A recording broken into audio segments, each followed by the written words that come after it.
తల్లైనా తను కన్న బిడ్డను మర్చిపోతుందేమో, కానీ నేను మాత్రం నిన్ను మర్చిపోను. నేను నిన్ను విడిచిపెట్టానని నువ్వు అనుకుంటున్నావు, but I have carved you, I have engraved you on the palms of my hands. దేవుడు అంటే నా చేతిలోకి ఏదో నేను తీసుకోలేదు, చెక్కేసుకున్నాను. చెక్కబడినప్పుడు అది మన బాడీలో భాగం అయిపోతుంది, అవునా కదా?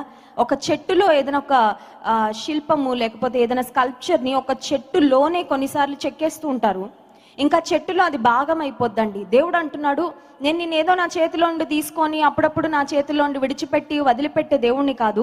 చెక్కేసుకున్నాను, నా చేతిలో, నా అరచేతుల్లో చెక్కేసుకున్నాను. I have engraved you on the palms of my hands. ఎందుకు చెక్కుకున్నానంటే నా కళ్ళ ఎదుటే నువ్వు నిత్యం ఉండాలని. హల్లెలూయా.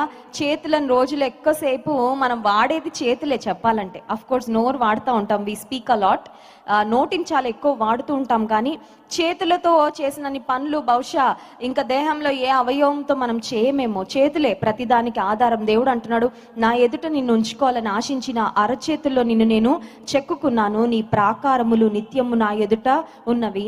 I have not forgotten you, I have not forsaken you. తల్లైనా మర్చిపోతుంది కానీ నేను మర్చిపోలేదు.